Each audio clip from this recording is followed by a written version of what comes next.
Hey everybody, Peter Zeihan coming to you from Colorado.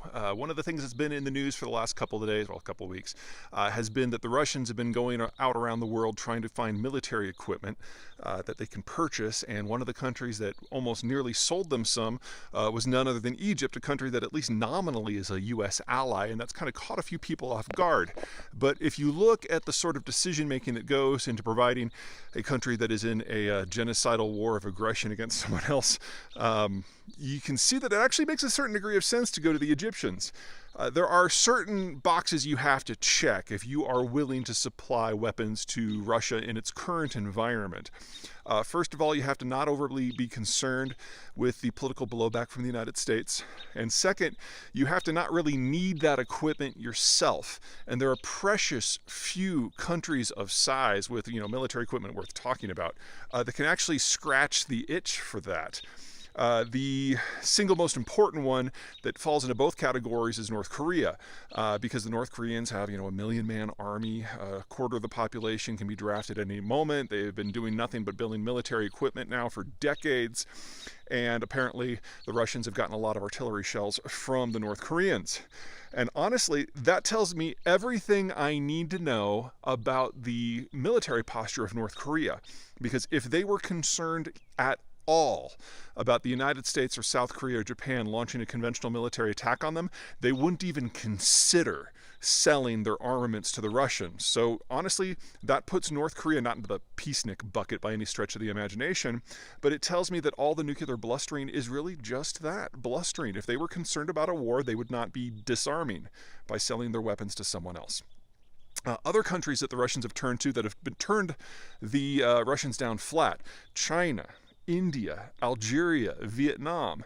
Now, these are all countries that to a degree are either strategically or ideologically favorable to the Russians, but they either don't want to antagonize the United States. That is a situation for Vietnam, who is looking to have a firmer relationship with Washington in order to fend off China.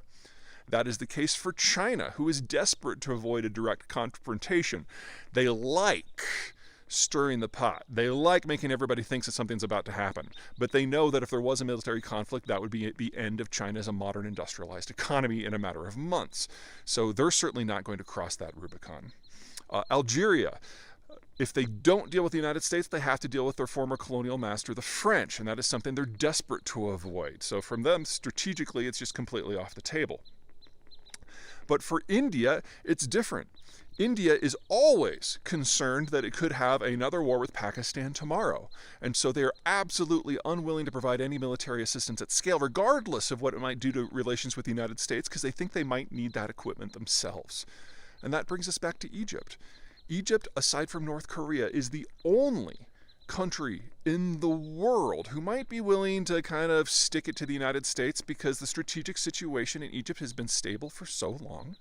There hasn't been a military conflict with the Israelis since the 70s, and we now have a peace treaty that's 40 years old. The Egyptians know there is not going to be a conventional war between Israel and Egypt, or Libya and Egypt, or Sudan and Egypt. So they actually have the equipment to spare, but they still have a very large military and a lot of gear they could potentially give away. So it obviously didn't work out. The Americans heard about it and, put a little bit of a cost-benefit analysis in front of Cairo that the Egyptians, made the same choice. But it does kind of underline just how alone the Russians are. They have North Korea, and that's it. And if they can't get their military-industrial complex spinning up at a faster rate than what we've seen so far, this is the sort of war that could gut them stem to stern and really end Russia as an expansionary power. Now, we're not there yet. This is still Russia's war to lose. But wow, are they trying. All right, that's it for me. See you guys next time.